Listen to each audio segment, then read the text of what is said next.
Good evening, and welcome back.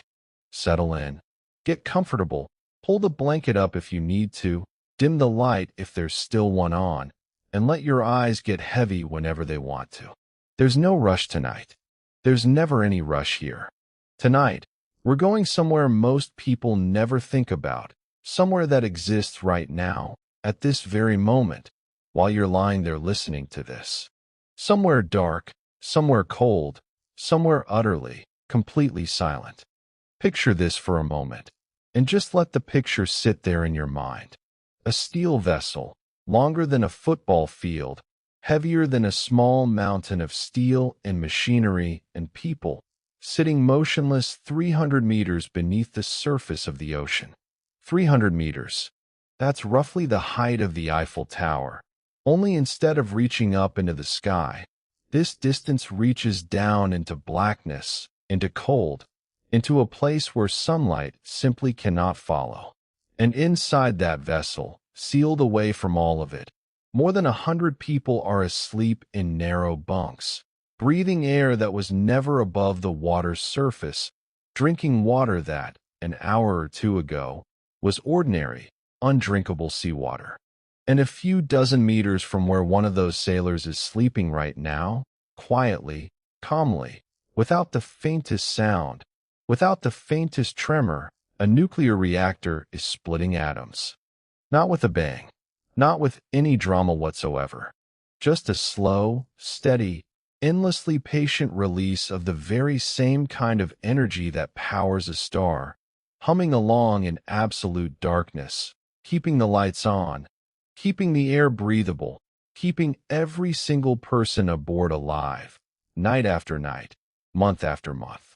Here's the question we're going to sit with tonight, turning it over slowly, the way you might turn over a smooth stone in your hand before drifting off. How does a sealed metal tube, entirely cut off from the rest of the world, manufacture its own air to breathe, its own water to drink, run for 20 years, sometimes even longer, without ever once stopping to refuel, and simply vanish? Disappear completely from every tracking system on Earth, every satellite, every listening post, every watchful eye, for months at a stretch, as though it had never existed at all.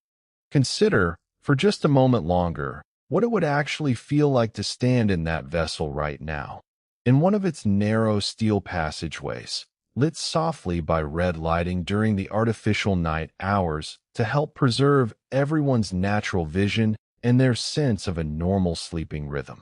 The air around you would feel faintly cool, carefully filtered, carrying the low, constant hum of machinery somewhere nearby, a sound so steady, so unchanging, that the people who live there stop consciously hearing it within the first few days, the way you might stop noticing the hum of a refrigerator in your own kitchen at home. Above you, hundreds of meters of black, freezing water. Below you, more of the same, stretching down toward a seafloor that might be kilometers further still. And all around, in every direction, nothing at all. No light,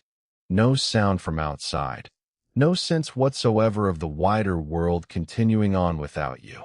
And yet, inside that steel hull, life goes on almost exactly as it would anywhere else. People eating meals together, telling old stories, quietly missing home, drifting off to sleep in narrow bunks, entirely unaware, most of the time, of just how strange and how remarkable their circumstances actually are. And here's something worth acknowledging gently, without judgment, before we go any further. Almost nobody who benefits from any of this, the quiet deterrence, the strange kind of stability it buys entire nations, the peace that comes from nobody quite knowing where these vessels are, has any real idea how any of it actually works. That's all right. That's rather the point of tonight. We're going to go through the whole thing, slowly, gently, without hurrying past a single piece of it. We'll start with the physics of simply floating and sinking, and from there we'll wander through the history of these strange machines, all the way to the astonishing pivot that nuclear power represented, and then into the reactor itself, the air, the water, the silence, the sonar, the weapons, and finally, softly, into what it actually feels like to live down there, month after month, in the company of 100 strangers who slowly stop being strangers at all. There's no need to follow every single word.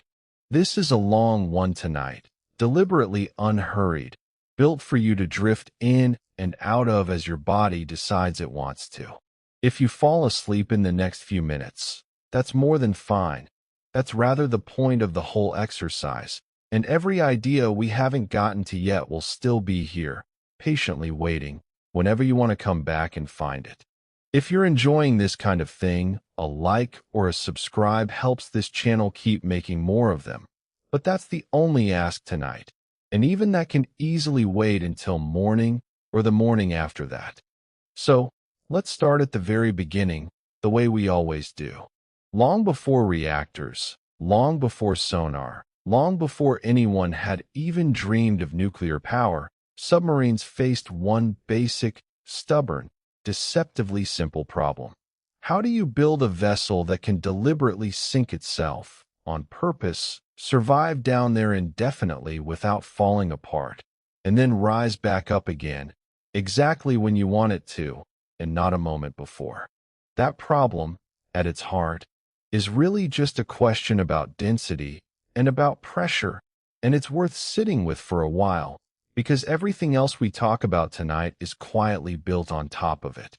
Picture a submarine, for a moment, as a very large, very expensive thermos, sealed at both ends, floating on the surface of the sea. Tucked inside its outer shape are big, hollow, empty spaces called ballast tanks. When those tanks are filled with ordinary air, the entire vessel, taken as a whole, weighs less than the volume of water it's pushing out of the way to make room for itself. And so, just like a cork bobbing in a bathtub, it floats. That's really all buoyancy is, when you get down to it. An object floats when it weighs less than the water it displaces, and it sinks when it weighs more. This is Archimedes' principle, worked out by a Greek mathematician more than 2,000 years ago while, according to the old story, he was sitting in his bath and noticed the water rising as his own body displaced it. Whether that story is entirely true or has simply been polished smooth by centuries of retelling, the physics underneath it holds up perfectly, and it holds up just as well 300 meters under the Pacific Ocean as it does in a bathtub. Now, open some valves. Let seawater flood steadily into those same tanks, replacing the air that was there, and the vessel suddenly weighs considerably more than the volume of water it's displacing. It stops floating, and it begins to sink, gently, deliberately, all the way down to whatever depth the crew has chosen. And to come back up again, later, you simply reverse the whole process. High-pressure air, stored in thick steel bottles throughout the hull, is blasted into those same ballast tanks, forcing the water back out into the sea through vents near the bottom, and the vessel becomes buoyant once more, rising steadily back toward the surface. That, in essence, is the whole secret behind floating, sinking, and everything in between, this constant, careful, deliberate trade of air for water and water for air, over and over again, for the entire life of the vessel.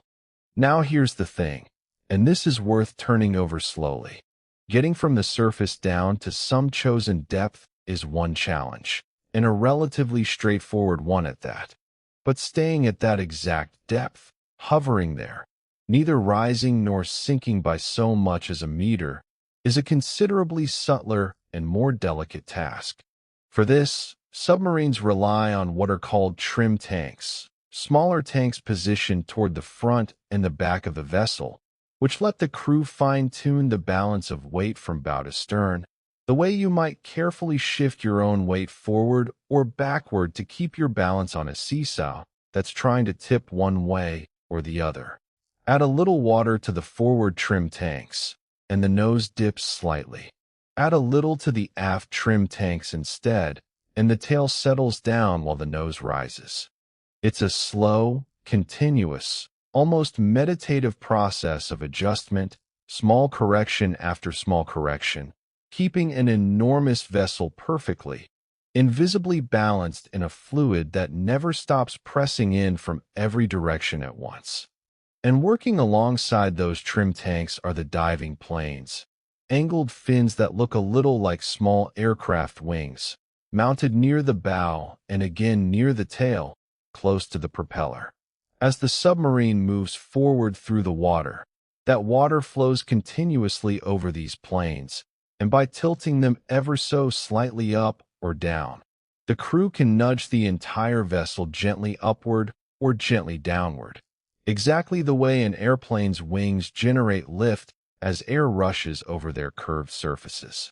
Between the ballast tanks handling the big, coarse, deliberate changes in depth, and the trim tanks and diving planes handling the small, continuous, moment-to-moment corrections, a submarine can hold itself at almost any depth it likes, as still and steady as a held breath, for hours, for days, for as long as it needs to. There's another distinction worth sitting with here, gently, because it explains why a submarine can't simply keep diving deeper and deeper forever, the way you might imagine it could. There are, in effect, two separate hulls, one wrapped around the other. The outer hull is the smooth, familiar, teardrop-like shape you'd recognize instantly if you saw a submarine in a photograph, the shape that slips efficiently through the water and helps keep the whole vessel quiet as it moves. But tucked inside that outer shape is a second, separate, much stronger structure called the pressure hull, a thick cylinder of specially forged steel that actually contains the crew, the reactor, the control rooms, and all the equipment that needs to be kept safe from the ocean pressing in from every side. And that word, pressing, deserves a moment of real attention, because it's not a small thing, and it's not an exaggeration. Water pressure increases relentlessly and predictably with depth. Every 10 meters or so that you descend adds roughly one more full atmosphere of pressure, pressing inward from every direction at once, evenly, patiently, with the entire, unimaginable weight of the ocean above pushing down. At 300 meters, that pressure is already more than 30 times what you feel standing at sea level. Go deep enough, and eventually that pressure will overwhelm even the thickest, most carefully forged steel, buckling and collapsing the pressure hull in a fraction of a second, an event so violent and so fast that the crew inside would have no time at all to register what was happening. This is why every submarine ever built has what's called a crush depth, a known, calculated limit past which the hull simply cannot survive the pressure bearing down on it. And the entire design of the vessel, its shape, the thickness and composition of its steel, the placement of every weld and every rivet, is built quietly, carefully, around staying comfortably, safely above that number, with a healthy margin of caution built in besides. There's a little more worth understanding about that outer shape, too, before we move on, because it isn't simply there to look sleek.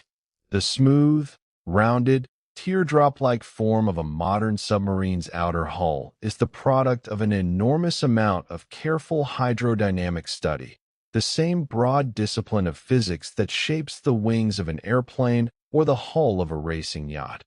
only applied here to a medium roughly 800 times denser than air. Every curve, every taper, every small fairing covering some piece of equipment or antenna is there to let water slip past with the least possible turbulence, the least possible drag, and, just as importantly, the least possible noise. Early submarines, the diesel-electric vessels we'll get to in a moment, tended to have a somewhat different shape, a hull optimized more for cruising efficiently on the surface, with a pointed bow rather like a surface ship's. It wasn't until later, Once these vessels were truly meant to spend nearly all of their operational life submerged rather than merely diving briefly, that engineers reshaped the hull into the rounder, more whale-like form we picture today, a shape optimized purely for moving quietly and efficiently through water rather than through air and water both. And there's a genuinely lovely piece of physics tucked inside all of this, worth turning over slowly in your mind before we move along. The reason a submarine's buoyancy can be so precisely, so delicately controlled at all, rather than being some rough, approximate business of sinking or floating, comes down to the simple fact that water, unlike air, is almost entirely incompressible. Squeeze a given volume of water as hard as you like, and it barely shrinks at all, even under tremendous pressure. This means that a submarine's ballast system doesn't have to fight against some shifting, elastic medium that keeps changing its properties as the vessel goes deeper. The relationship between the water flooded into a tank and the resulting change in buoyancy stays wonderfully consistent and predictable at every depth, from the surface all the way down toward crush depth. It's part of why a well-trimmed submarine can hover so exquisitely still in open water, a stillness that would be far harder to achieve if the surrounding medium behaved less predictably. The steel used to build that pressure hull is itself worth a quiet moment of appreciation, because it isn't ordinary steel at all. Submarine pressure hulls are typically forged from special high-strength alloys, sometimes called HY steel in American service, meaning high-yield steel, developed specifically to withstand tremendous compressive force without cracking or deforming.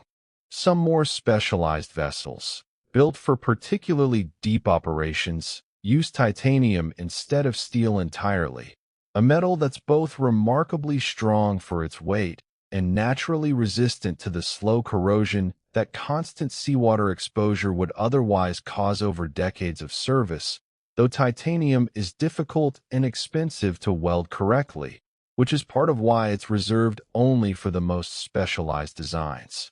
Every weld joining these massive curved steel plates together is inspected with extraordinary care, often using ultrasonic testing, sound waves sent through the metal itself to reveal any hidden flaw or air pocket that might, decades later, under the relentless, cyclical stress of repeated dives and surfacings, grow into something dangerous. A pressure hull isn't simply built once and forgotten.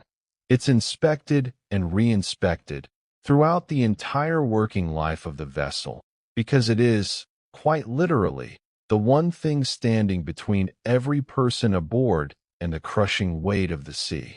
It's worth taking just a moment longer to feel the true size of that pressure in ordinary terms, because the numbers, spoken aloud, tend to slide past without quite landing. At the surface, the air pressing down on your own body, right now, amounts to what's called 1 atmosphere, a pressure so constant and so ordinary across your entire life that your body simply stopped noticing it decades ago. Descend to 300 meters, roughly the depth we imagined together at the very start of tonight, and the surrounding water is pressing in with something in the neighborhood of 31 atmospheres, meaning every single square inch of that steel hull is bearing a load equivalent to stacking 31 ordinary atmospheres worth of air directly on top of it, over and over, across the entire surface of the vessel, continuously, without any pause, for every single moment it remains at that depth. And some vessels are built to dive rather deeper than that still. It's a genuinely humbling amount of force to hold back with nothing more than carefully forged steel and a great deal of patient engineering. And it's a large part of why every weld, every seam, every fitting passing through that hull is treated with such quiet, unwavering seriousness by the people who build and maintain these vessels. It's worth pausing, too, on just how genuinely difficult these vessels are to actually find once they've slipped beneath the surface, because it helps explain why so much of this entire field revolves around quiet and patience rather than speed or firepower. The ocean is vast almost beyond comprehension, covering roughly 70% of the surface of an entire planet, and a single submarine, however large it might seem sitting in a dry dock, is a genuinely tiny object once it's lost somewhere within that immense volume of water. Satellites orbiting far overhead, which can photograph almost anything sitting on dry land in extraordinary detail, are essentially blind to anything more than a few dozen meters beneath the surface of the ocean, because water absorbs and scatters the kind of light and radio signals those satellites depend on. Aircraft flying long, patient patrols can sometimes detect the faint magnetic disturbance a large steel hull creates in the Earth's own magnetic field, using instruments called magnetic anomaly detectors, but only when flying quite low and quite close to the vessel's actual position, which, given the size of the ocean, is very often simply a matter of not knowing where to look in the first place. This is really the whole quiet logic behind the deterrent value of these vessels. Not that they are invincible, because nothing built by human hands ever truly is, but that finding one, reliably, consistently, across an entire ocean, remains extraordinarily difficult, even for the most capable navies in the world. Now, here's a thought worth letting settle gently for a moment before we move forward in time together. For most of the long history of undersea travel, that really was the entire challenge. Sink safely. Survive down there. Rise again on command. Don't, under any circumstances, go too deep. And for a remarkably long stretch of human history, nobody managed to solve even that much, let alone anything more ambitious. Even before any of that, worth a gentle mention in passing, a Dutch inventor named Cornelius Drebbel built and reportedly demonstrated a rowable, leather-covered submersible on the River Thames in London sometime in the early 1620s, said to have carried King James I himself along on one of its underwater journeys, though the details of exactly how it worked and how well have grown considerably hazier with the passing of 4 centuries. It stands, at the very least, as an early, curious hint that the basic dream of traveling beneath the surface of the water on purpose is a good deal older than most people assume, stretching back long before anyone had the tools or the science to make it truly practical. The earliest genuine attempt at any of this that we can trace with real confidence came from an American inventor named David Bushnell, working during the American Revolutionary War in the year 1775. Bushnell built a small, egg-shaped, one-man wooden vessel that he called the Turtle. It was hand-cranked, powered entirely by its lone occupant turning a pair of propellers by hand, using nothing but his own strength and endurance to move the little craft forward, and to move it up and down through the water.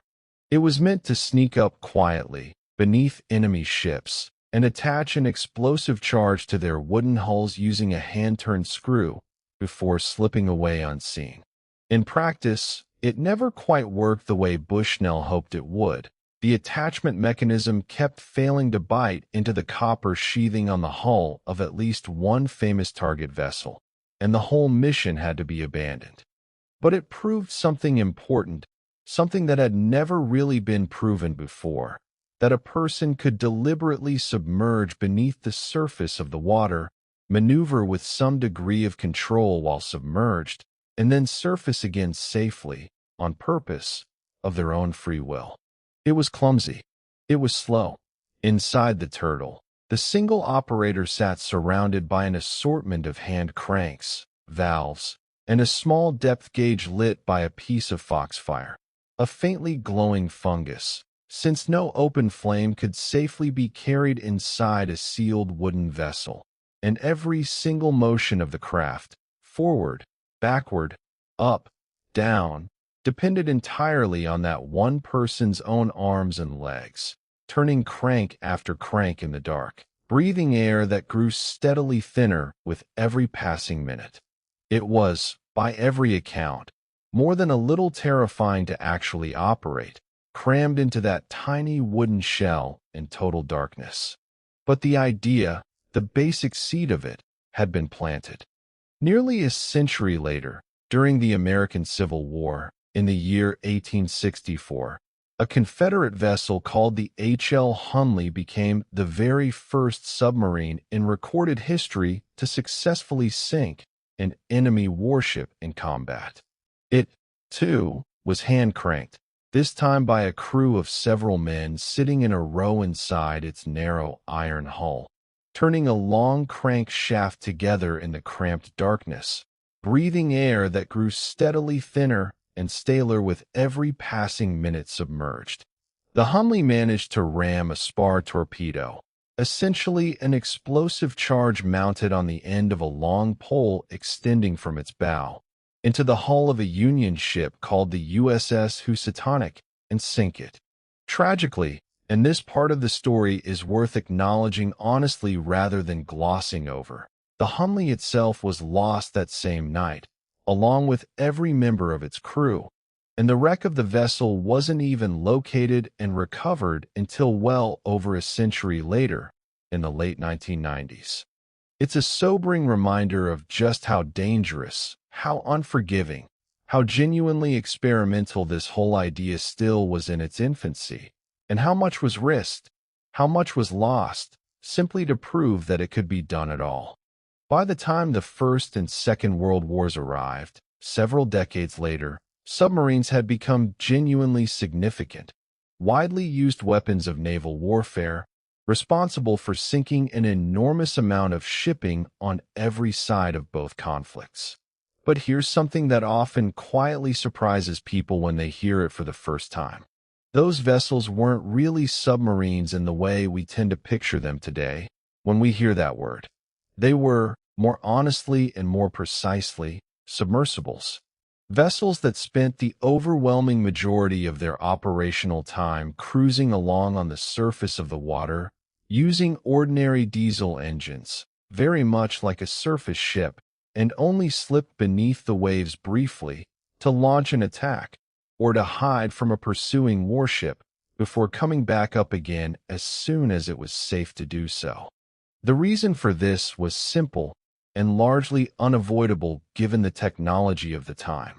Underwater, a diesel engine simply cannot run because it needs a steady, continuous supply of fresh air to burn its fuel, and down there, sealed beneath the surface, there isn't any air to be had. So, once submerged, these vessels switched entirely over to battery power, running silent electric motors instead, drawing down a bank of heavy lead-acid batteries stored deep in the hull. And batteries, even the very best ones available at the time, could only sustain the crew, the lights, and the motors for a matter of hours, perhaps a day at the very most if everything was run as sparingly as possible, before running desperately, dangerously low.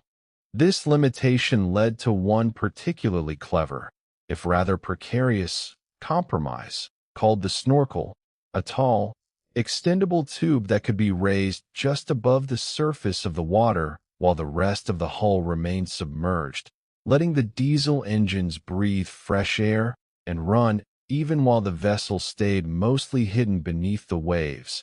and, crucially, letting those running engines recharge the batteries at the same time. It worked, after a fashion, and it extended a submerged patrol considerably. But a snorkel poking above the waves, even a small one, was still something a patrolling aircraft or an alert lookout on a nearby ship could occasionally spot, especially in calm seas or under a bright moon. During the First World War, German submarines, known as U-boats, a shortening of the German word Unterseeboot, meaning undersea boat, conducted a long and devastating campaign against merchant shipping in the Atlantic, sinking an almost unimaginable tonnage of cargo vessels over the course of the conflict, most of it while running on the surface at night, using their diesel engines at full power, only submerging briefly to slip past a patrolling destroyer or to line up and attack before quietly retreating back beneath the waves. The vessels themselves were cramped, damp, and by any modern standard, thoroughly unpleasant places to serve, with condensation dripping steadily from cold steel surfaces and a persistent, inescapable smell of diesel fuel soaked into every fabric surface aboard. By the time the Second World War arrived, submarine warfare had grown considerably more sophisticated on every side,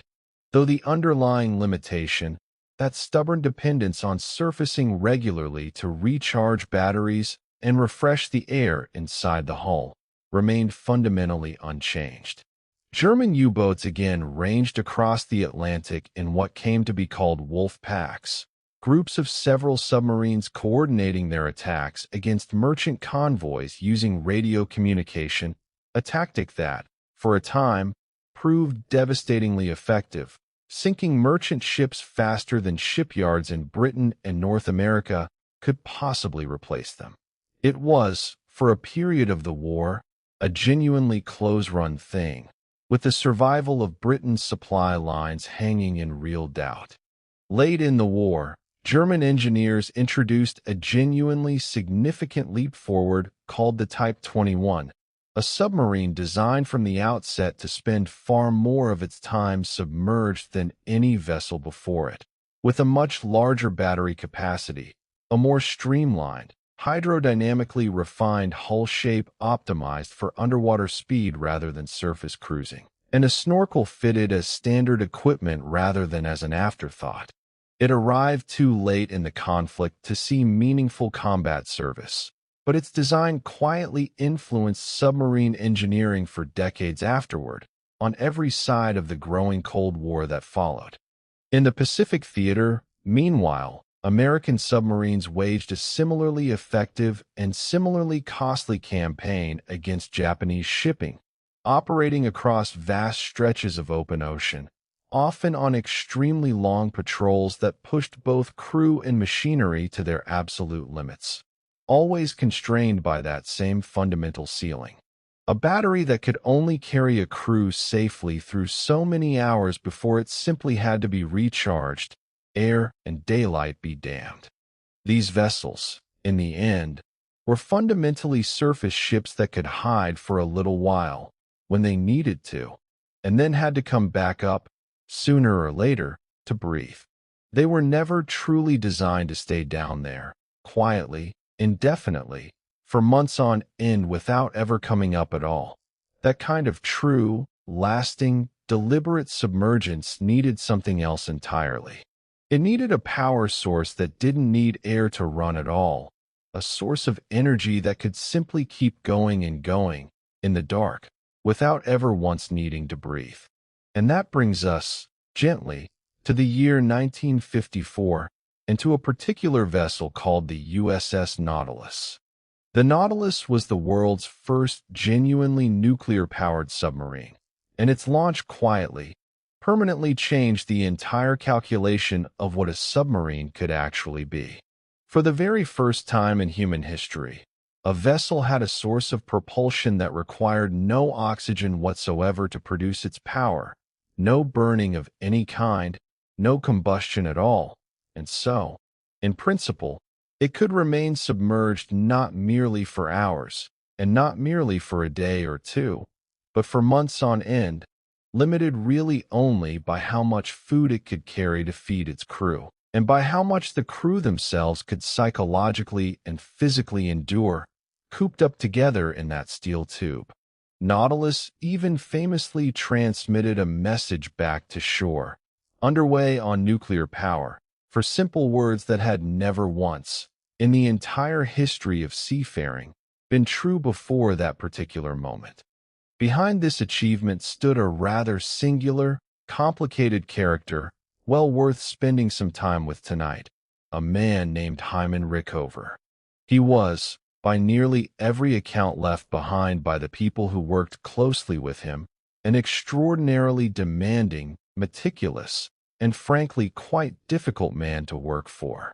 He was known throughout the Navy for grilling young officer candidates with blunt, unsettling, sometimes almost cruel questions in interviews that could stretch on for hours at a stretch, testing not merely their technical knowledge of engineering and physics, but their character, their composure under pressure, whether they would tell an uncomfortable truth when it would have been so much easier to let a small mistake quietly slide past unmentioned. He drove the engineers and officers working under him relentlessly, insisting on standards of precision and honesty that many of them, at the time, considered close to obsessive, bordering on unreasonable. And in doing so, whether people around him liked it or not, he essentially forced the entire United States Navy, often against its own more cautious, more conservative institutional instincts, to commit fully and completely to nuclear propulsion as the future of the submarine force. Whatever people privately thought of his personality, and there was a great deal of complicated, conflicted feeling about the man among those who served under him, his particular brand of obsessiveness is a very large part of why the nuclear submarine exists today in the careful, disciplined form that it does. He wanted absolutely zero tolerance for shortcuts anywhere near a reactor, zero tolerance for complacency, zero tolerance for the kind of casual corner cutting that might be acceptable elsewhere in engineering but was, in his mind, utterly unacceptable here. And that particular culture of extreme, almost ritualistic carefulness has, by and large, persisted in this field, largely unbroken, in the many decades since his retirement and eventual passing. There's a bit more worth knowing about the Nautilus itself, and about the years just after her launch, before we moved down into the reactor room together. Nautilus was laid down in Groton, Connecticut, with President Harry Truman himself present for the ceremony, and construction of her hull and machinery took a little under 3 years, a remarkable pace given how much of the technology inside her had never been built before at all, let alone built to survive the crushing pressures and grinding vibration of naval service. Once she finally put to sea, Nautilus went on to demonstrate things that no submarine before her had ever come close to achieving, cruising submerged for distances and durations that would have been simply unthinkable for any diesel-electric boat. And in the summer of 1958, she made a voyage that captured the public imagination in a way few engineering achievements ever have, traveling submerged beneath the Arctic ice pack and passing directly under the geographic North Pole, a feat that would have been entirely impossible for any vessel dependent on regularly surfacing to breathe. The success of Nautilus quietly proved every one of Rickover's uncomfortable, exhausting insistences to have been entirely justified, and within a few short years, nuclear propulsion had gone from an experimental curiosity to the expected standard for entire classes of naval vessels. It's worth dwelling a little longer on Rickover himself, because understanding him helps explain why the culture surrounding nuclear reactors, aboard submarines even today, remains so distinctly cautious, so thoroughly unwilling to cut any corner, however small.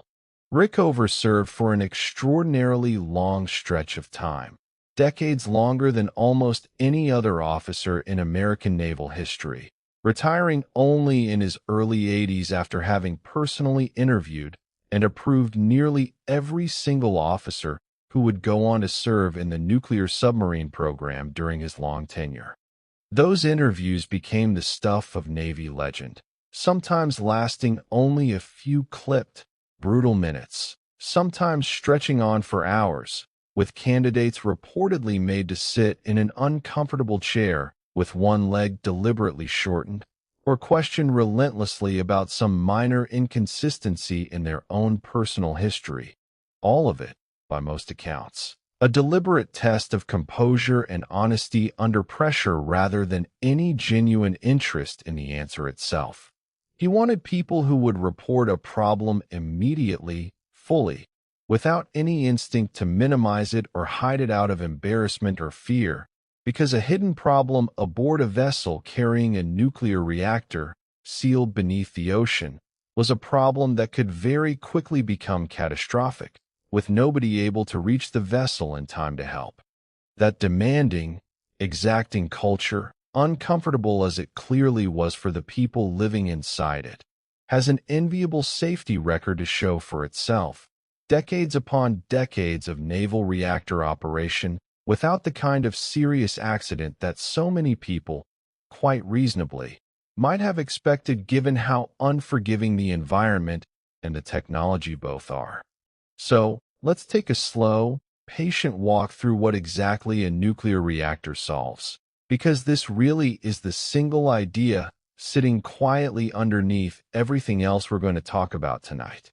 Deep inside the reactor compartment, shielded on every side, sits the reactor core, containing fuel manufactured from a particular isotope of uranium called uranium-235. Each individual atom of this uranium is, in a certain delicate sense, unstable, poised right at the edge of splitting apart. And when a stray, wandering neutron happens to strike its nucleus in just the right way, that nucleus splits, a process physicists call fission, releasing a sudden burst of energy, mostly in the form of heat, and, crucially, releasing a small handful of additional neutrons in the process, sent flying outward from the site of the split. Those newly freed neutrons, in turn, go on to strike other uranium nuclei sitting nearby in the fuel, splitting them too, releasing still more heat and still more neutrons. And so the process continues, cascading gently outward, atom by atom.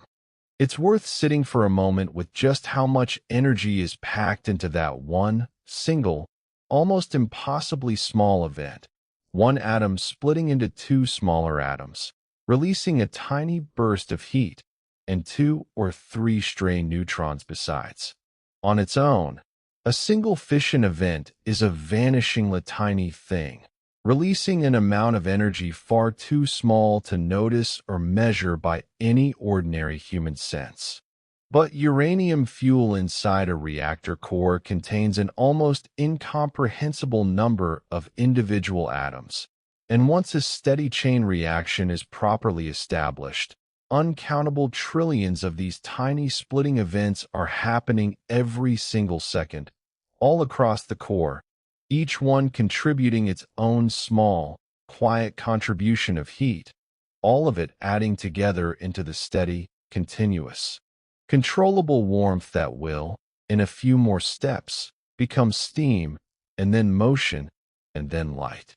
This is what's called the chain reaction, a self-sustaining cascade of splitting atoms, each one releasing a little more heat and a few more free neutrons to keep the whole slow, quiet process going indefinitely. Left entirely unchecked and unregulated, this chain reaction would very quickly run away with itself, releasing energy far too rapidly, far too violently, for anything to safely contain.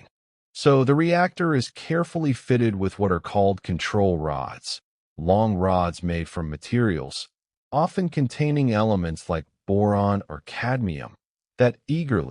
greedily absorb neutrons without themselves splitting apart in response. By sliding these control rods further down into the reactor core, the crew soaks up a greater proportion of the free neutrons flying around, slowing the entire chain reaction down.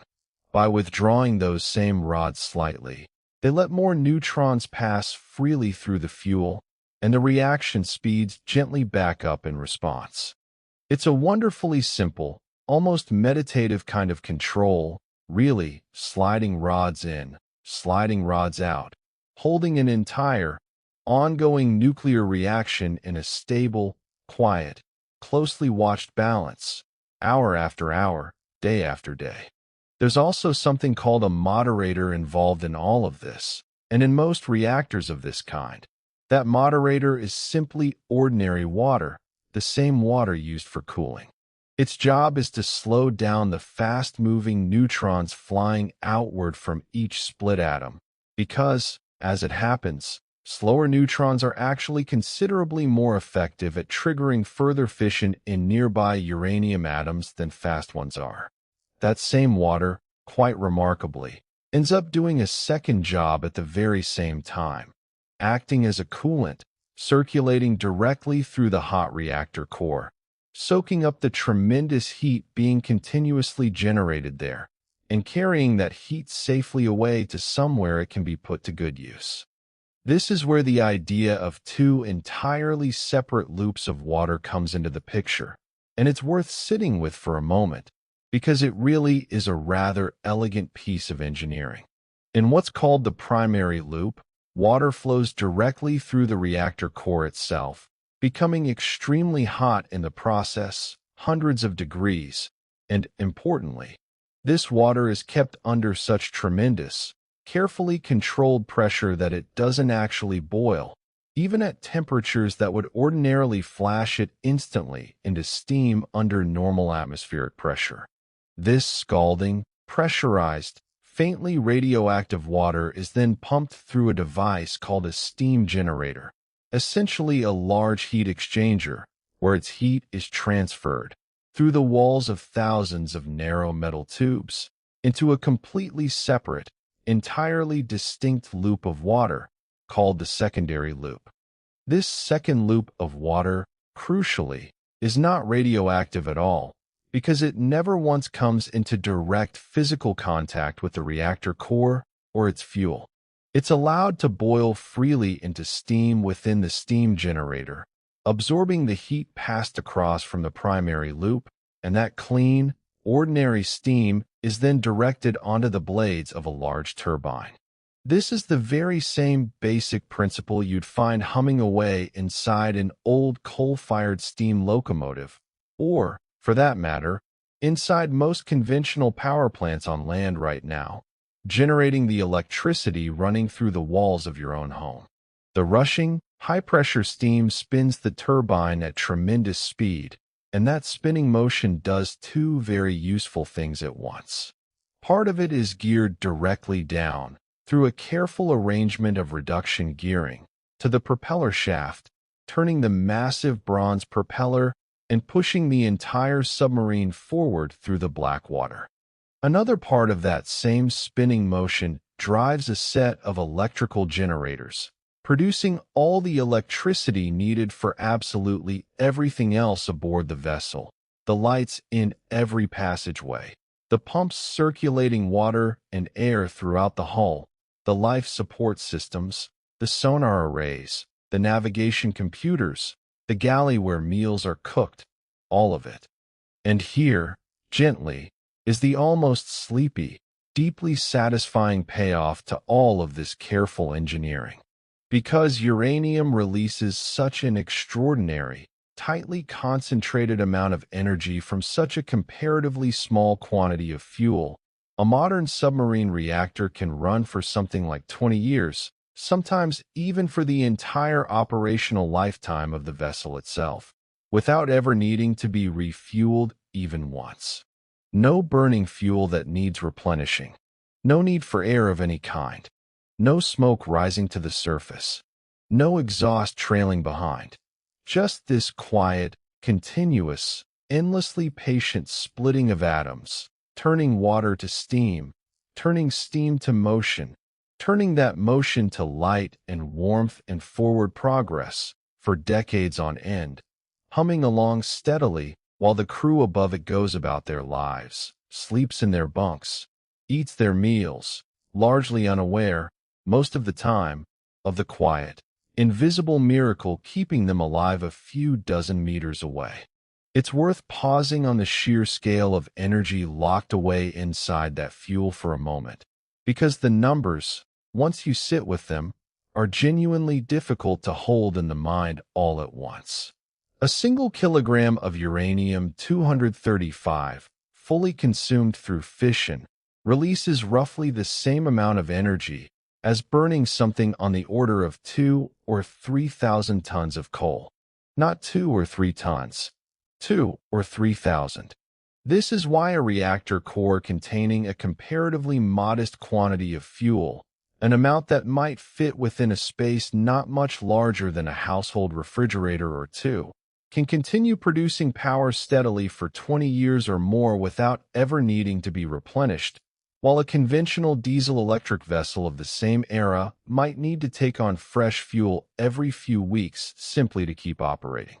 It's a difference not of degree, but of an entirely different order of magnitude. And it's really this one fact, more than any other single thing, that separates every submarine built before Nautilus from every submarine built after her.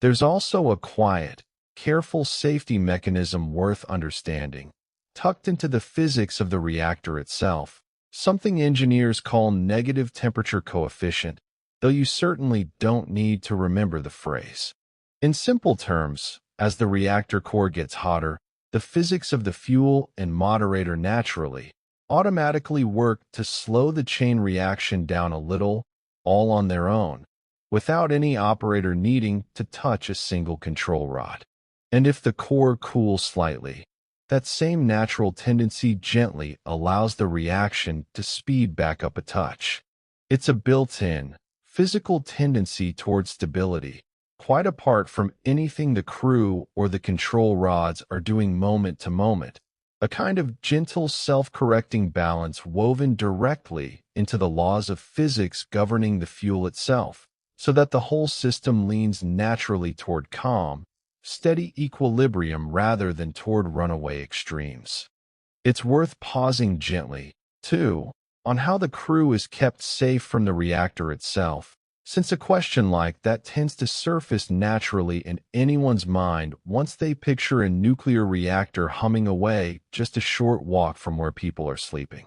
The reactor compartment is surrounded by thick, carefully engineered shielding, layers of dense material, often including steel and specially formulated concrete, along with water itself, which happens to be quite effective at absorbing the particular kind of radiation a reactor produces. Crew members do not need to wear anything like a radiation suit as they go about their daily routines elsewhere in the boat, and the actual radiation exposure experienced by most submariners over the course of a typical patrol is remarkably small, often smaller, according to various measurements taken over the years, than the exposure a person might casually pick up from ordinary background sources during the same stretch of time on land.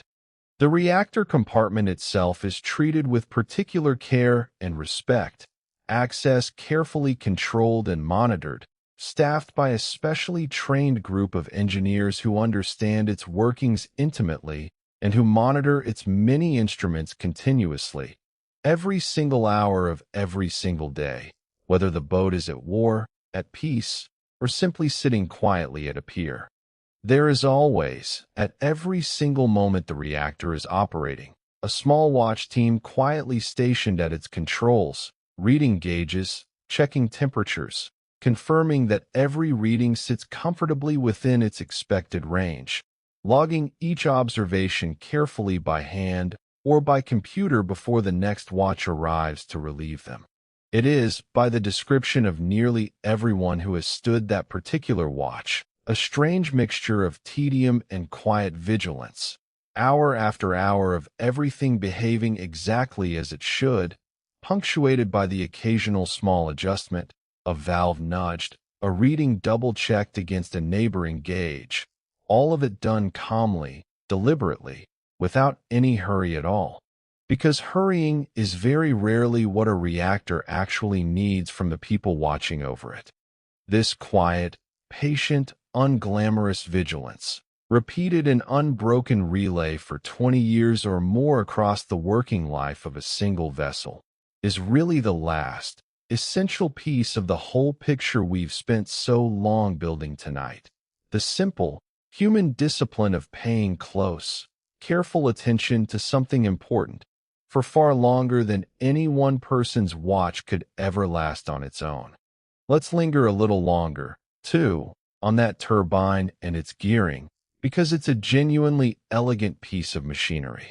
The turbine itself spins at a very high number of revolutions each minute, far too fast to be connected directly to a propeller, which needs to turn much more slowly and with far greater torque in order to push a vessel weighing many thousands of tons efficiently through the water. So, between the turbine and the propeller shaft sits a large, precisely machined set of reduction gears, sometimes housed in what's called a main reduction gear casing, converting that fast, high-revving spin of the turbine down into the slow, powerful, deliberate turning of the propeller itself. Even this gearing is a matter of careful acoustic engineering, because gears meshing together produce their own particular whine and hum, and engineers spend a great deal of effort designing gear teeth with subtly varying profiles specifically to smooth out and quiet this sound, so that it doesn't radiate out through the hull and into the surrounding sea, giving away the vessel's presence to anyone listening nearby. Now let's drift into something rather lovely, a section that always feels particularly suited to falling asleep to, because it's about turning the vast, cold, endless, salty ocean pressing in on every side of the hull into the very air these sailors breathe and the very water they drink each day. Seawater, as you'd naturally expect, is made up mostly of ordinary water, with dissolved salt and various trace minerals mixed evenly throughout it. On board a submarine, this seawater is drawn in through the hull and passed carefully through a process called electrolysis. In fairly simple terms, an electrical current, generated by that reactor we just spent so long talking about, is passed steadily through the water, and this current gently splits the water molecules apart into their two basic underlying components, hydrogen and oxygen. The oxygen produced this way is carefully collected, filtered, and released steadily into the submarine's internal atmosphere, ready for the crew to breathe, exactly as naturally and continuously as the air outside on the surface of the Earth. The hydrogen, meanwhile, which nobody aboard a sealed vessel particularly wants building up in any significant quantity, is safely, carefully vented away out into the surrounding sea. In this quiet, continuous, almost invisible way, the endless ocean pressing in from every direction outside the hull slowly, steadily becomes the very air filling every lung inside it. But breathable air needs quite a bit more than oxygen alone, of course, and this is worth dwelling on for a moment too. As the crew breathes, hour after hour, they naturally exhale carbon dioxide, and if that gas were simply allowed to accumulate freely in a sealed, enclosed space like this, it would become genuinely dangerous fairly quickly, causing headaches, confusion, and eventually far more serious harm. So, the submarine is equipped throughout with what are called carbon dioxide scrubbers, systems that continuously draw air through chemical absorbers, materials specifically chosen to bind onto carbon dioxide molecules and pull them steadily out of general circulation, releasing clean, breathable air back out into the passageways and compartments.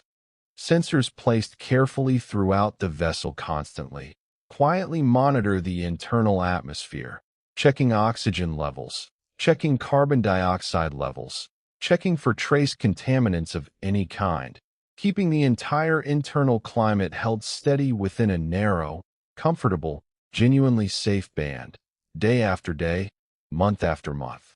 All while nobody outside the hull has any way at all of confirming that any of this careful, invisible work is even happening. Drinking water follows a similarly elegant, similarly patient path. Seawater is drawn in once again, this time passed carefully through a distillation process, or, in more modern vessels, through a rather more efficient method called reverse osmosis. In this second method, seawater is forced, under considerable pressure, through an extraordinarily fine membrane, one whose microscopic pores are simply too small to let the larger salt molecules pass through them, but just large enough to let the smaller water molecules slip through freely. What emerges on the other side of that membrane is clean, genuinely drinkable, fresh water, produced steadily and continuously, indefinitely, for as long as the submarine remains at sea, month after month, without ever running short. The very ocean pressing against the hull from every side, cold and dark and entirely hostile to human life on its own terms, becomes, quite literally, drop by patient drop, the water filling a coffee mug in the submarine's small, cramped mess hall. There's one more gentle detail worth knowing about this whole quiet cycle of air and water, something that ties it back to the reactor we just spent so long with. All of these systems, the electrolysis units splitting seawater into oxygen and hydrogen, the pumps forcing seawater through those reverse osmosis membranes at high pressure, the fans circulating air continuously through the carbon dioxide scrubbers, every single one of them runs on electricity, and every bit of that electricity, ultimately, traces back to the same quiet reactor humming away in its shielded compartment. In a very real sense, the reactor is not simply propelling the submarine forward through the water. It is also, at every single moment, patiently, invisibly breathing for every person aboard, and patiently, invisibly pouring them each a glass of water, over and over, for months on end, without ever once needing to pause or rest. It's worth noting, too, that older diesel-electric submarines, the ones we spent time with earlier tonight, had no real equivalent to any of this. Their air simply grew steadily staler over the course of each submerged period. Their drinking water was carried aboard in fixed tanks before departure and carefully rationed as it slowly ran down, and neither could be replenished at all until the vessel surfaced or came shallow enough to snorkel. It's a genuinely striking measure of just how completely nuclear power changed what a submarine could be, not merely in how it moved through the water, but in how completely, how thoroughly self-sufficient it could become, manufacturing the very basics of human survival, quietly, continuously, from nothing more than seawater and electricity. There's a small, almost poetic detail worth resting on here for just a moment longer before we move along to quieter matters. Every breath taken by every sailor aboard, every glass of water poured in that cramped little galley, began its journey as part of the same vast, ancient ocean that has covered most of this planet for billions of years, the very same ocean that has, at various points in its own long history, held the ancestors of every living thing now walking or swimming or flying anywhere on Earth. In a very real, very literal sense, the sea outside that hull is being patiently, continuously drawn inward, transformed, and folded into the ordinary, everyday business of human life, meal after meal, breath after breath, for the entire length of a patrol, before the whole cycle simply continues on, quietly, the next day, and the day after that. Now, let's turn to something quieter still, in every possible sense of that word, silence itself, and how a submarine manages to disappear so thoroughly from the world above. A great deal of careful thought and engineering goes into making a submarine as acoustically invisible as it can possibly be. The outer hull is often coated, from bow to stern, with what are called anechoic tiles, a thick layer of rubber-like material, dotted throughout with tiny internal air pockets, whose entire purpose is to absorb passing sound waves rather than reflect them cleanly back the way a bare steel hull would. When an enemy's active sonar ping strikes a hull coated this way, much of that sound energy is simply soaked up and gently dissipated as a barely perceptible warming of the material, rather than bouncing back as a clean, sharp, unmistakable echo that would otherwise betray the vessel's exact position. Inside the hull, the noisiest machinery of all, the pumps, the electrical generators, the reactor coolant pumps circulating that hot primary loop water, is deliberately not mounted directly onto the hull itself, which would allow vibrations to travel straight into the steel and radiate outward into the surrounding water as noise. Instead, all of it is mounted onto specially engineered sound dampening platforms, essentially very sophisticated shock absorbers, carefully tuned to prevent the vibrations of that running machinery from ever reaching the hull directly. There's also a careful, ongoing, constantly negotiated trade-off between speed, depth, and quietness that every submarine crew must weigh continuously. Moving faster through the water generally means generating considerably more noise, more turbulence swirling around the hull, more mechanical strain on every moving part. So, a submarine trying deliberately to remain hidden will typically move slowly, patiently, almost lazily through the water, prioritizing silence far above speed, unless there's a genuine, pressing tactical need to do otherwise. To actually sense what's happening in the pitch darkness around it, a submarine relies almost entirely on sonar, and there are two rather different approaches to this, each with its own particular character. Passive sonar involves simply listening, patiently, using extremely sensitive underwater microphones called hydrophones, arranged carefully along the length of the hull, and sometimes towed a considerable distance behind the vessel on a long, thin cable, picking up the faint, telltale sounds of other ships passing somewhere nearby, other submarines lurking in the darkness, whales and dolphins, and other marine life going about their own business, anything at all moving through the water within. Listening range. It gives away absolutely nothing about your own position, because you're not sending anything out into the water at all, only listening, quietly, patiently, for as long as it takes. Active sonar works rather differently, and a good deal more assertively. It involves sending out a deliberate, focused pulse of sound, a ping, and then listening closely for the echo that eventually bounces back off any solid object sitting somewhere out there in the water. By measuring precisely how long that echo takes to return and from which particular direction it arrives, the crew can work out, with real precision, exactly how far away something is and roughly where. The obvious drawback, of course, and it's a significant one, is that sending out a ping also reveals your own presence, quite unmistakably, to absolutely anyone else listening nearby at that same moment. So, active sonar tends to be used rather sparingly, and generally only when the tactical situation genuinely calls for it. Underwater, sound travels remarkably well, actually considerably faster and considerably further than it does through ordinary air, because water is so much denser as a medium, and this simple physical fact is precisely why sonar, rather than anything based on light, or radar, or any of the other senses we might instinctively reach for, remains the primary way a submarine understands and perceives the world quietly unfolding around it. There's a particularly lovely piece of ocean physics worth sitting with here, something that submariners learn to use quite deliberately to their advantage.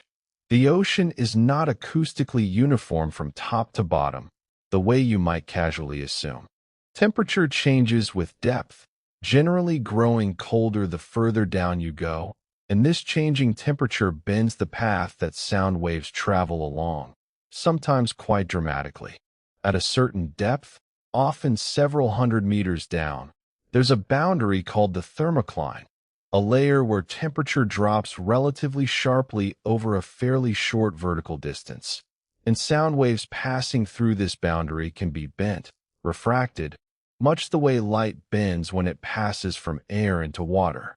A submarine sitting just below a thermocline can become remarkably difficult for a ship or another submarine sitting above that same layer to detect, because the sound of its machinery gets bent away, deflected along paths that never quite reach the listening ears above. Submariners have long understood this, tucking their vessels beneath these unseen thermal boundaries the way you might duck behind a low wall, using the ocean's own hidden structure as a kind of natural cloak.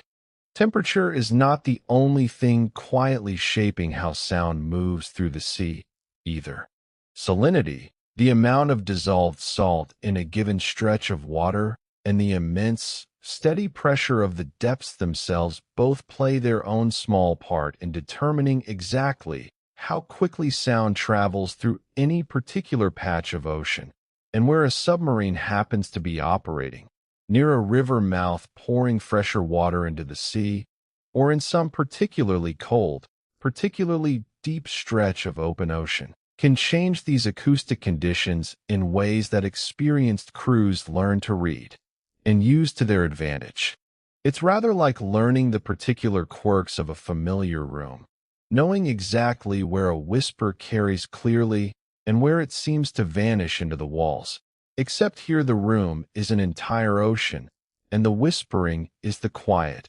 careful business of staying hidden. During the long decades of the Cold War, this whole quiet contest between hiding and finding became something of a permanent, ongoing project on both sides of the Atlantic and the Pacific. The United States, together with several allied nations, developed and quietly maintained a vast network of fixed underwater listening arrays called the Sound Surveillance System, often shortened simply to SOSUS. Cables laid carefully along the seafloor across enormous stretches of ocean, each one studded with sensitive hydrophones, all of it feeding continuously back to shore stations where trained analysts listened, day and night, for the faint, telltale signature of a foreign submarine passing somewhere within range. For decades, the existence and the true capability of this network remained a closely guarded secret, and it quietly, patiently proved remarkably effective at tracking the movements of submarines across entire ocean basins, long before satellites or aircraft ever entered the picture. It stands as a rather striking example of just how much of this entire field, on every side, has always come down to the same basic, patient contest, one side working to move quietly, and the other working, just as patiently, simply to listen. There's also something called the deep sound channel, sometimes called the SOFAR channel, a layer at a particular depth in the open ocean, generally somewhere around 1,000 meters down, where sound, once it enters this narrow band, becomes trapped and can travel for truly extraordinary distances, sometimes many thousands of kilometers, with remarkably little loss of strength along the way, bouncing gently within the channel rather than spreading outward and losing energy in every direction, the way sound normally would. This same channel, incidentally, is part of why whale song can sometimes travel such vast distances across an ocean basin, and militaries have long used networks of fixed underwater microphones, listening quietly into this same channel, as one further way of trying to detect submarines moving through the wider ocean, patiently filtering the recorded sound of the sea for the particular telltale signature of a hull and its machinery among all the natural noise of waves and currents and marine life passing by. Behind all of this technology sits a small group of people whose entire job, for hours at a stretch, is simply to listen carefully, patiently, to whatever the hydrophones are picking up from the surrounding sea. Sonar operators train for years to learn to recognize the particular acoustic signature of different vessels, the distinctive rhythm of one type of propeller against another, the particular hum of one nation's engines against another's, sitting quietly in a dim, softly lit compartment, wearing headphones, watching lines and patterns scroll steadily across a display, waiting patiently for something meaningful to emerge from the constant, gentle static of the wider ocean. It is, by most accounts, a strange and rather beautiful kind of expertise, one that depends less on any single dramatic moment of detection and far more on a slow, cultivated, deeply patient familiarity with what the ocean is supposed to sound like, so that anything unusual, anything out of place, stands out quietly against that learned, internalized backdrop. The way a single wrong note might stand out to a musician who has spent years listening closely to a particular piece of music. Which brings us, gently, to another puzzle worth sitting with for a while tonight. If a submarine stays submerged for months at a stretch, never once surfacing, how does it possibly know, with any real confidence, exactly where it is? The answer lies in something called an inertial navigation system, and it's a rather beautiful piece of engineering once you understand how it actually works. At the heart of it sit extremely precise gyroscopes, spinning wheels that stubbornly resist any change to their orientation once set spinning, along with a set of sensitive accelerometers, devices that detect even the smallest, most subtle changes in the vessel's speed and direction as it moves through the water. By continuously, tirelessly measuring every tiny acceleration, every subtle turn of the rudder, every gentle change in depth, starting from a known and carefully recorded position, the system can keep a running, constantly updated, continuously refined estimate of exactly where the submarine now finds itself, purely through careful, patient, ongoing calculation, without ever once needing to look outside the hull at all. It's rather like closing your eyes at the very start of a long walk, and then using nothing but a very precise, very careful internal sense of every single step and every single turn you take along the way, to know, with real confidence, exactly where you've ended up hours and hours later, having never once opened your eyes to check. From time to time, when it's judged safe and tactically appropriate to do so, the submarine will rise carefully and deliberately to what's called periscope depth, just shallow enough that a mast can be raised above the surface of the water without the entire hull itself needing to actually surface. This lets the crew take a careful visual look around at the surrounding sea and sky, receive updated communications from shore, or take a fresh satellite navigation fix that lets them correct and refine that ongoing inertial estimate, tightening it back up to full precision before sinking quietly, unhurriedly, back down into the depths to continue on its long, silent way. It's worth knowing, too, that inertial navigation, elegant as it is, does have one quiet, inherent limitation, worth mentioning gently rather than dwelling on with any real concern. Every measurement of acceleration and rotation carries with it the tiniest possible imprecision, and over hours and days and weeks, without any outside correction at all, those tiny imprecisions gradually, slowly accumulate, so that the system's estimate of position drifts, very slowly, away from the truth, the way a whispered message passed carefully down a long line of people might drift, word by word, ever so slightly from what was originally said. This is precisely why those periodic trips up to periscope depth matter so much, giving the system a fresh, accurate fix to correct itself against, resetting that slow, patient drift back to something close to zero, before the vessel sinks back down to continue its long, quiet journey with renewed confidence in exactly where it stands. It's worth mentioning, too, gently, that the classic image most people carry of a periscope, an officer bent over, peering directly through a long tube running straight up through the hull, has largely given way, aboard the newest vessels, to something rather more modern called a photonics mast. Rather than a hollow tube with lenses and mirrors requiring a direct, unbroken line of sight from the control room straight up through the pressure hull. A photonics mast instead carries high-resolution digital cameras and sensors at its top, sending their images back down through ordinary electronic cabling, to be displayed on screens throughout the control room for anyone who needs to see them.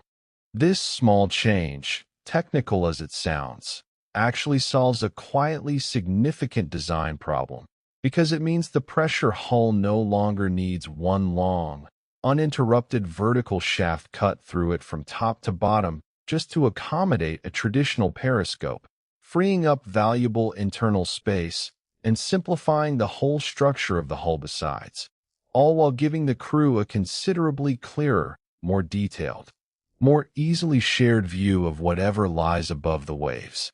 Modern inertial systems aboard these vessels are extraordinarily refined pieces of engineering, some of them using laser-based gyroscopes rather than old-fashioned spinning wheels, measuring rotation by tracking the interference of light beams traveling in opposite directions around a closed loop, a method that all but eliminates the mechanical wear and friction that older spinning gyroscopes were prone to over long periods of continuous use. Combined with careful, ongoing measurement of the ship's speed through the water, and with occasional gentle corrections from outside whenever it's safe to receive them, these systems can keep a submarine's crew confident in their position to within a genuinely remarkable degree of precision, hour after hour, week after week, entirely in the dark, entirely without ever once glimpsing the sky. Now, let's turn, gently and without any particular drama, to the weapons these vessels carry, because understanding them helps make sense of why submarines matter so profoundly, so quietly, to the wider world beyond their own steel hulls. Torpedoes are the primary weapon carried by what's called an attack submarine, self-propelled underwater weapons that can be guided toward a chosen target in a couple of rather different ways. Some are wire-guided, meaning a thin, extraordinarily fine wire unspools steadily behind the torpedo as it travels through the water, remaining connected the entire time back to the submarine that fired it, allowing the crew to steer the weapon carefully in real time, based on their own continuously updated sonar picture of the surrounding sea. Others rely instead on homing guidance, meaning the torpedo itself carries its own small, dedicated sonar system built directly into its nose, listening patiently for the distinctive sound of a target's propeller churning through the water, or sending out its own small pings, and steering itself, entirely independently, the last stretch of the way toward whatever target it has locked onto. Submarines themselves generally fall into two rather broad, distinct categories, and the distinction between them matters a great deal. Attack submarines are designed primarily to hunt other submarines and surface ships, to gather intelligence quietly and patiently, and to help defend other naval assets moving through contested waters. Ballistic missile submarines, on the other hand, carry an entirely different, altogether more solemn kind of payload. Large nuclear-armed missiles tucked away in vertical launch tubes running down the length of the hull, and their entire purpose, their whole reason for existing, is simply to remain hidden, patiently, silently, for months at a stretch, an unlocatable, ever-present possibility drifting somewhere beneath the waves.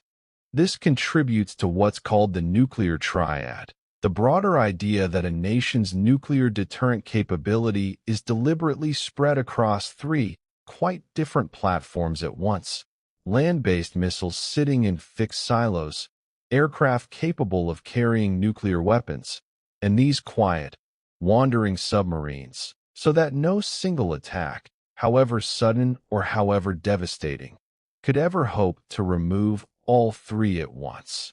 We won't dwell too long on the politics of any of this tonight, only on the simple engineering reality that these vessels exist right now and are built, quite deliberately, quite carefully, to be genuinely, thoroughly impossible to find. Torpedoes themselves have a surprisingly long history, considerably older than the nuclear submarine we've spent most of tonight with.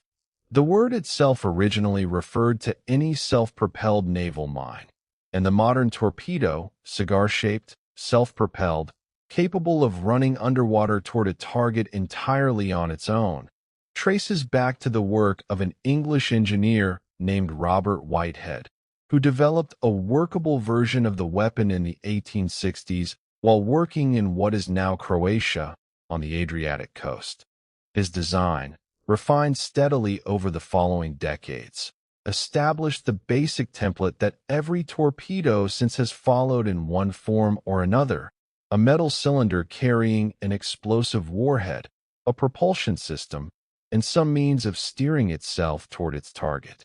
Modern torpedoes carried by nuclear submarines today are vastly more sophisticated than anything Whitehead could have imagined, propelled by small, efficient engines or electric motors, capable of speeds considerably faster than the submarine that launched them, and guided by onboard computers processing sonar returns many times each second, quietly correcting course again and again as they close the final distance toward their target.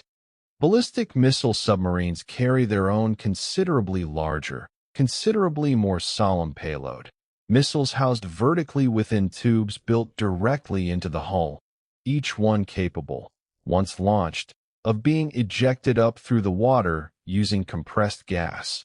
breaking the surface, and only then igniting its own rocket motor to carry it the rest of the way. The missiles themselves are designed to be launched from beneath the waves with the submarine still fully submerged, the entire sequence, from decision to launch, unfolding in a matter of moments, a capability that took years of careful, patient engineering to perfect safely. Before we leave the subject of danger and safety altogether, it's worth mentioning, gently and without any need for alarm, that these vessels also carry their own careful provisions for the rare, unlikely event that something goes seriously wrong. Watertight doors divide the hull into separate compartments, so that flooding in one section, however serious, can in principle be sealed off and contained before it threatens the rest of the vessel. Crews train relentlessly, over and over, in damage control procedures, patching a leak, fighting a fire in a confined space, responding calmly and immediately to any alarm, until the correct response becomes something closer to instinct than conscious thought. Escape equipment is fitted throughout the hull as well, including specialized suits that, in principle, could allow a sailor to escape from a stricken submarine and rise safely to the surface even from a considerable depth, using a carefully controlled ascent that manages the changing pressure along the way. International agreements exist, too, between many of the world's navies, allowing rescue vessels from one nation to assist the crew of another stricken submarine. Recognizing that this is one of those rare, quiet corners of naval life, where basic human safety is understood to matter more than any rivalry between nations. All of this exists quietly in the background, rehearsed and maintained meticulously, precisely so that it almost never needs to be used at all. Submarines also carry defensive countermeasures of their own, quiet, clever devices designed to confuse or distract an incoming torpedo rather than confront it directly. Some of these are small decoys, ejected from the hull, that produce their own noise and their own false sonar echo, drawing a homing torpedo's attention away from the real vessel and toward a small, expendable object instead. Others release a curtain of tiny bubbles into the water, a kind of temporary acoustic screen that scrambles and scatters incoming sonar signals, making it briefly, locally difficult for anything on the other side of that curtain to get a clean read on what's actually there. None of these measures make a submarine invulnerable, and every officer aboard understands that plainly, but they add yet another quiet layer to the whole careful, patient calculus of staying hidden, staying safe, and, when necessary, staying just one careful step ahead of whatever might be hunting for them in the dark. These vessels spend the overwhelming majority of their existence never actually launching anything at all, their entire purpose fulfilled simply by existing, quietly, somewhere unknown beneath the ocean, month after month, an unlocatable possibility rather than an active threat, which is, in its own strange way, precisely the point of the whole exercise. Before we step inside the vessel itself, it's worth spending a quiet moment on the people chosen to serve aboard it in the first place, because the selection process itself tells you something about just how unusual this particular kind of life really is. Volunteers for submarine service are typically screened with unusual care, not merely for technical aptitude, though that certainly matters a great deal given the complexity of the machinery involved, but for a particular kind of psychological steadiness, a demonstrated capacity to remain calm, cooperative, and clear-headed while living for months at a stretch in close quarters with the same 100 or so people, with no ability whatsoever to simply step outside, take a walk, and clear once. Head the way almost anyone on land could do without a second thought.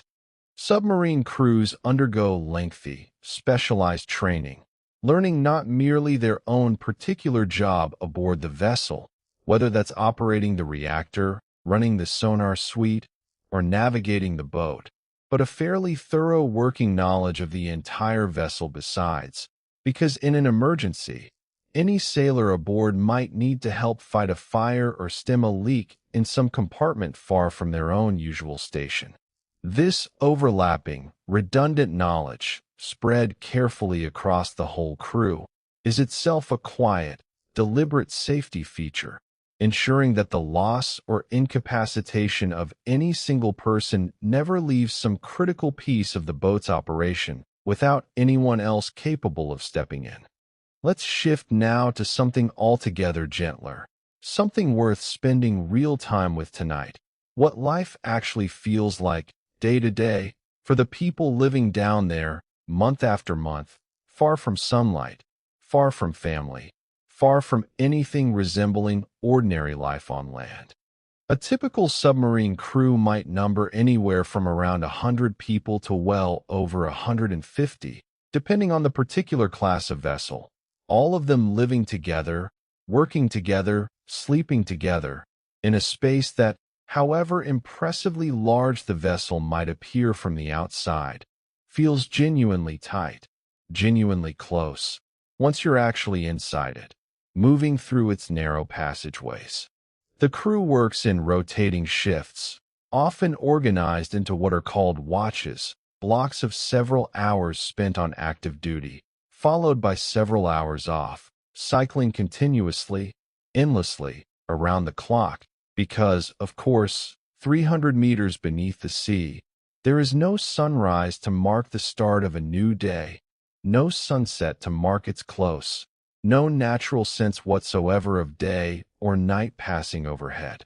To cope with this complete absence of any natural rhythm, the crew maintains a carefully constructed artificial schedule, meals served at consistent, predictable times, lighting subtly, deliberately adjusted throughout the boat to suggest morning, then afternoon, then evening, then night. All of it designed to help preserve some comforting semblance of a normal daily rhythm for people whose bodies would otherwise have absolutely no external cue whatsoever to go by. Food is stocked in genuinely enormous quantities before a patrol even begins, tucked carefully into every available space throughout the hull, sometimes even stacked directly on the floors of narrow passageways during the earliest weeks of a long patrol, until enough of it has gradually been eaten and consumed to make room to walk through those same passageways normally again, without stepping carefully over crates and boxes.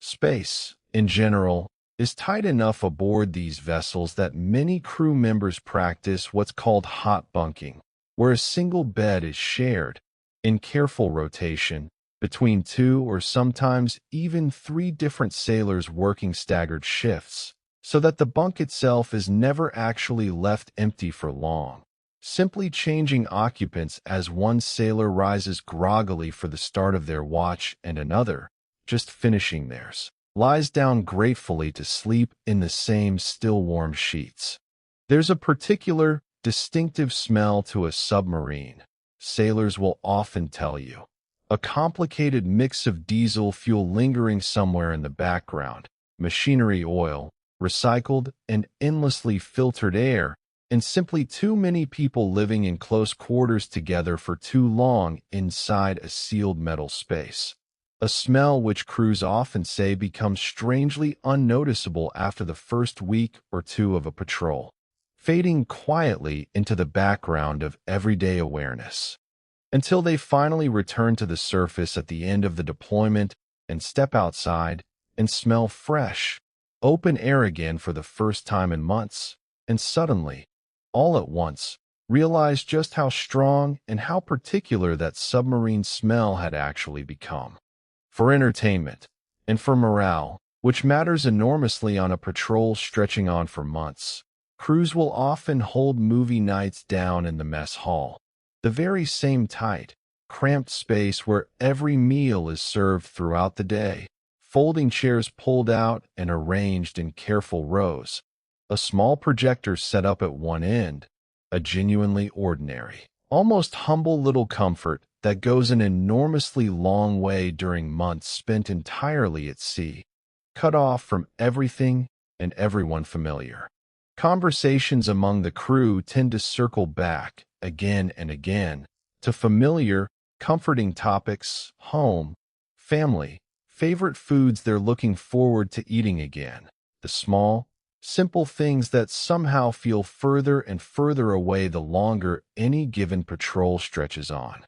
And despite the crowding, despite the genuine isolation, despite going months at a time without so much as a single glimpse of open sky or a breath of unfiltered air, submarine crews consistently describe a particular, quiet, hard-won pride in what they do together, a closeness, a trust that comes from depending entirely, completely, on the people immediately around you, in a way that very few other jobs anywhere in the world ever really require of a person. Communication with home, during these long patrols, is often reduced to almost nothing at all, particularly aboard ballistic missile submarines, whose entire value depends on remaining hidden and unreachable for the full length of a deployment. Many crew members go months without any direct word from their families whatsoever, receiving only occasional brief messages, carefully compressed down to a small handful of words, relayed through very specific, narrow radio channels designed to reach a submerged vessel without ever requiring it to rise anywhere near the surface or reveal its position. A sailor might miss a birthday, an anniversary, the birth of a child, learning about it only weeks after the fact, once the patrol finally ends and the vessel returns quietly to port. It's one of the genuinely difficult, quietly borne costs of this particular kind of service, one that every family connected to a submarine crew comes to understand in their own way: long stretches of ordinary silence, punctuated by the eventual, overwhelming relief of a homecoming.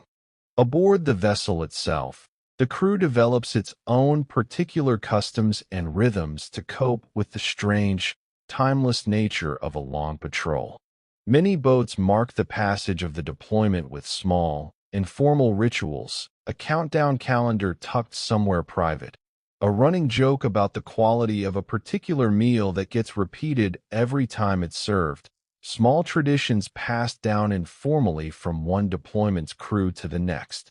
The officers and senior enlisted sailors running the boat pay careful, quiet attention to morale throughout a long patrol, because they understand, from long institutional experience, that the psychological weight of this kind of isolation accumulates slowly, gradually, and needs to be tended to deliberately rather than simply endured in silence.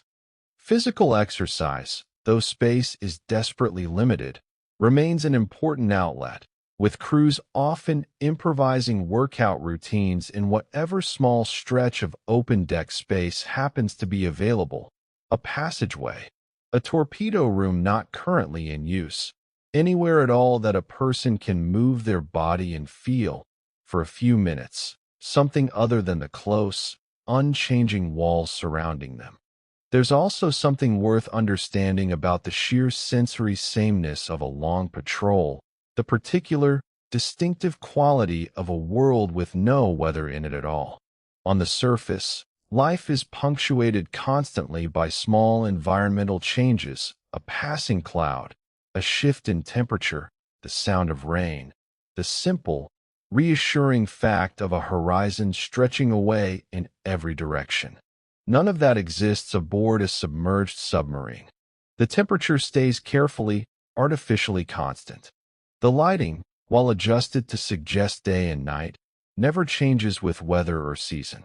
The hum of machinery remains steady, familiar, unchanging, hour after hour, so consistent that crew members often report noticing its absence, rather than its presence. The strange, unsettling silence that falls over a compartment during the rare moments when some piece of equipment is shut down for maintenance.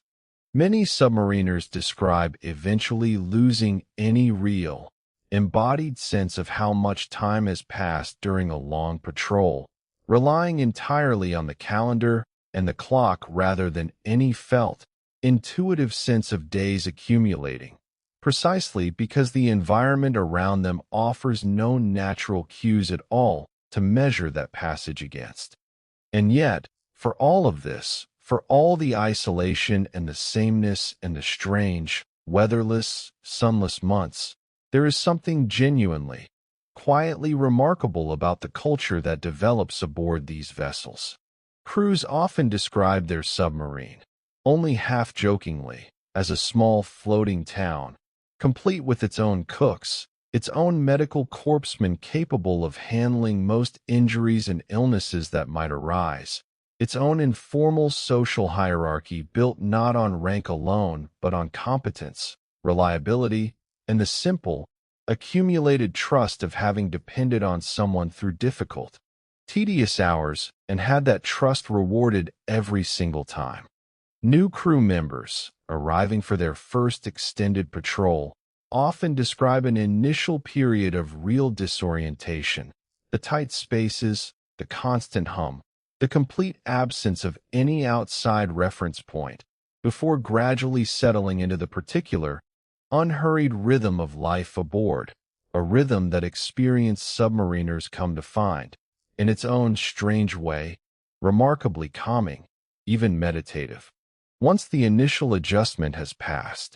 even the most mundane, ordinary chores aboard a submarine take on a particular quality of their own, a kind of shared, unglamorous ritual that helps bind a crew together over a long patrol. Many boats set aside a regular period, sometimes affectionately called a field day among sailors, during which the entire crew stops whatever else they're doing and spends several hours together simply cleaning, scrubbing every surface, polishing every fitting, wiping down every pipe and gauge in every compartment from bow to stern. It sounds like a small thing, and in one sense it is, but sailors who have served aboard these vessels often describe it as something quietly important, a shared, physical task that everyone participates in together regardless of rank, a brief, ordinary reminder that the whole crew is, in the end, simply a group of people taking care of the same small, enclosed world they all depend on equally. Meals, too, carry a weight aboard a submarine that they simply wouldn't on land, not merely as nourishment, but as one of the very few genuinely reliable markers of time passing at all in an environment with no sunrise and no sunset to otherwise measure a day by.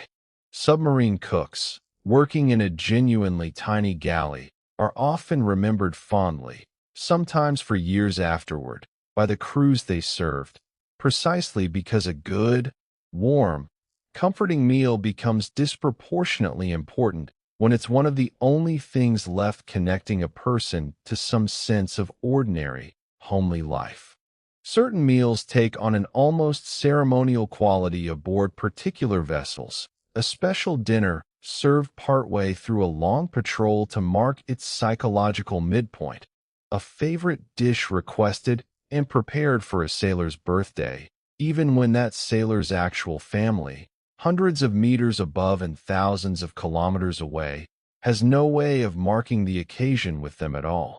There's something rather interesting worth mentioning here, too, a connection that researchers have long found genuinely useful to study. The particular combination of isolation, confinement, and small group living that defines a long submarine patrol turns out to be remarkably similar, in a great many important ways, to the experience of a long-duration spaceflight. And for decades now, scientists studying how people cope psychologically with extended time aboard a space station have looked closely at submarine crews as one of the very best available comparisons here on Earth. Both environments share that same complete severance from the outside world, the same small, fixed group of people who must get along and function well together for months on end with no possibility of simply leaving, the same total absence of natural daylight, the same reliance on an artificial schedule to hold onto some semblance of ordinary time. Lessons learned from decades of submarine deployments, about crew selection, about morale, about the small rituals and routines that seem to matter so much more than they would on land, have quietly, genuinely informed how space agencies think about preparing crews for increasingly long journeys away from Earth. It's a rather lovely, unexpected connection, in its own way, between the deepest place a person can deliberately go and the highest. Let's turn now, briefly and gently, toward the more modern chapter of this long, quiet story. Today's attack submarines, vessels like the Virginia-class currently in American naval service, the successors to earlier generations like the Los Angeles-class boats that served for so many decades before them, represent decades upon decades of careful, patient refinement on everything we've talked about tonight. Quieter machinery than ever before, more advanced and more sensitive sonar systems, meaningfully improved living conditions and habitability for the crew crammed inside. These modern vessels typically run somewhere in the range of 115 meters in length, displacing several thousand tons of water when fully submerged, crewed by a team numbering somewhere around 130 people, and capable, by most public accounts, of sustained submerged speeds well in excess of 20 knots, all while remaining dramatically quieter than the generation of vessels that came before them. A testament to just how much careful,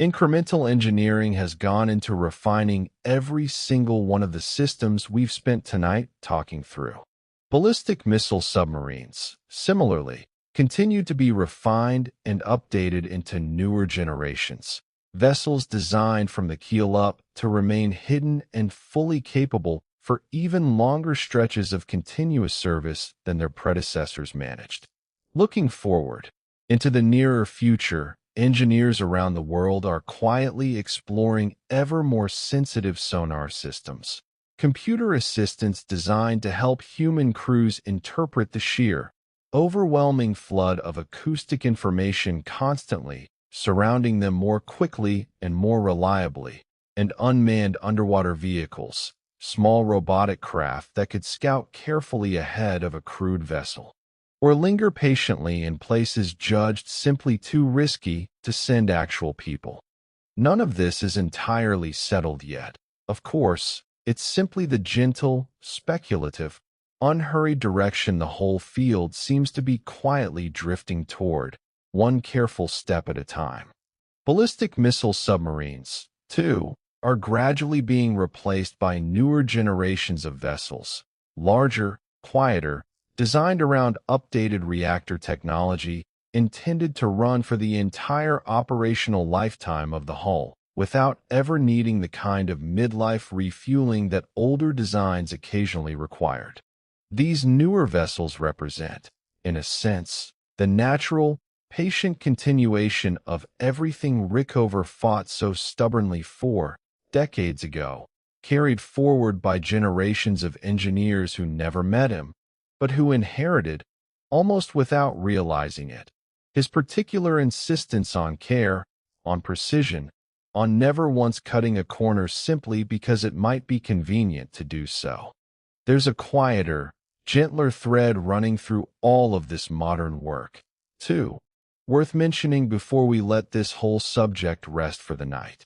Alongside the newest attack submarines and missile submarines, navies around the world have also been developing smaller, uncrewed vehicles designed to work alongside crewed vessels, extending their reach without extending the risk to a human crew. Some of these are relatively simple, designed to map the seafloor in fine detail or patiently monitor a stretch of ocean for long periods without needing anyone aboard at all. Others are considerably more ambitious, envisioned as long-endurance companions that might one day patrol alongside a crewed submarine, sharing sonar data, extending the reach of the crew's own senses considerably further out into the surrounding dark than any single hull could manage alone.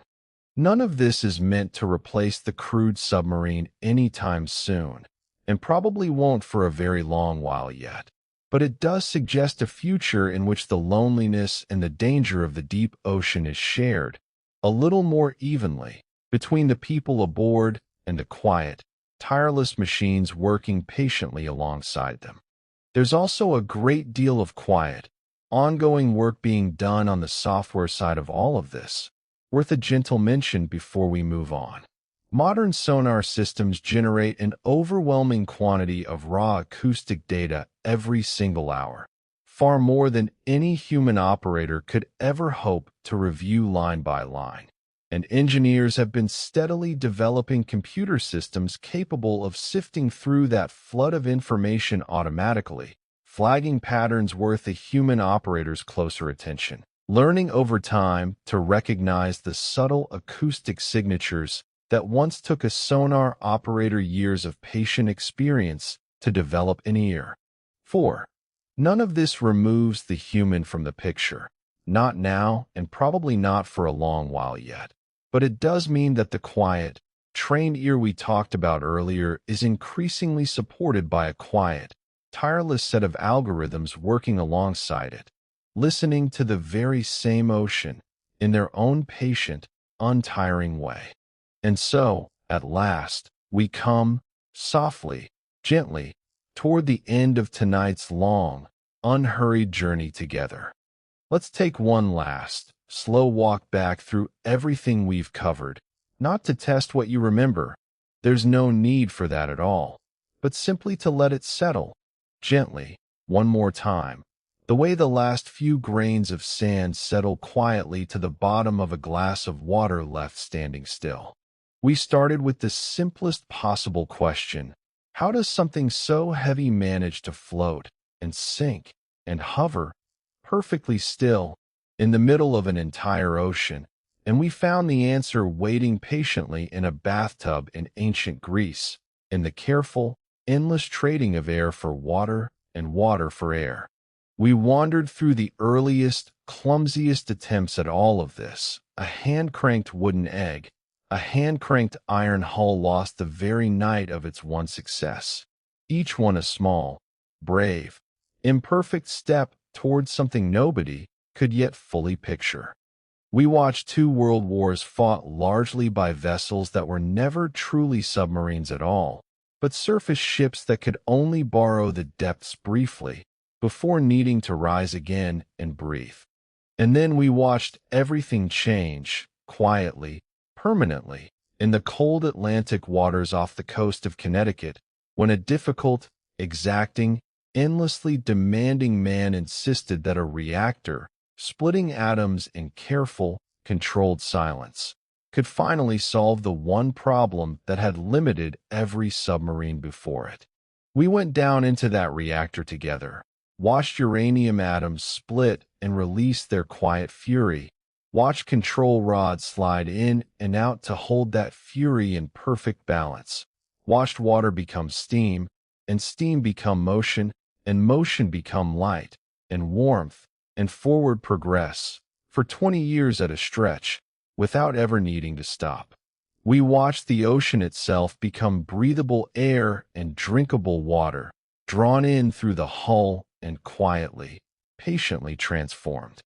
We learned how a vessel disappears entirely, wrapped in rubber tiles that swallow sound rather than reflect it, hiding beneath invisible thermal boundaries in the water itself, listening far more than it ever speaks. We learned how it finds its way across an entire ocean with its eyes effectively closed, using nothing but a patient, continuous memory of every turn and every acceleration since the last time it checked. And we spent time, too, with the people who actually live inside all of this, month after month, missing birthdays and anniversaries, developing their own small rituals and their own quiet, hard-won closeness, finding a strange, settled peace in the very sameness and stillness that might unsettle almost anyone else. There's something worth sitting with, one final time, before you let yourself drift off completely into sleep. Somewhere out there, right now, at this very moment, in the cold and depressing dark of the deep ocean, 100 or more people are sealed away entirely from the rest of the world, breathing air made patiently from the sea around them, drinking water made just as patiently from that very same sea, powered by the quiet, endlessly controlled splitting of atoms a few dozen meters from where they now lie sleeping, utterly self-contained, utterly isolated from everything and everyone they love, and yet entirely alive, entirely safe, entirely at peace, somehow, with the deep, enveloping silence pressing in all around them. Somewhere above them, hundreds of meters up, the surface of the ocean is doing whatever it happens to be doing right now, calm or restless, sunlit or wrapped in storm, and none of it matters at all to the world sealed quietly beneath it. Down there, everything is simply steady. The temperature never changes. The hum never wavers. The reactor never stops its slow, patient work. And the people living inside all of that steadiness have, in their own way, found something almost enviable, a life stripped down to its simplest, calmest rhythm, unbothered by weather, unbothered by the noise and clutter of the world above, held safely inside a small, warm, breathing steel world of their own. And in a certain quiet way, your own room tonight isn't really so very different from theirs. Sealed off gently from the world outside, quiet, dark, self-contained, just you and the slow rhythm of your own breathing and the steady, unremarkable hum of everything around you continuing on exactly as it should, exactly as it always has. Nothing you need to do right now, nowhere you need to be, just this quiet room, and this quiet moment, and the gentle, steady hum of your own body doing exactly what it knows how to do, all on its own, the way it always has, every single night of your life. So, let your eyes close the rest of the way now, if they haven't already done so. Let the ocean outside settle into perfect stillness. Let the reactor hum on, quietly, endlessly, somewhere in the dark, keeping its own patient watch through the night. Let the 100 sleeping strangers, far beneath the sea, drift on peacefully in their narrow bunks, exactly as you are about to drift off in yours. And let yourself drift down, gently, slowly, all the way down, past the surface, past the thermocline, past every last thought from today, all the way down, into sleep. Good night.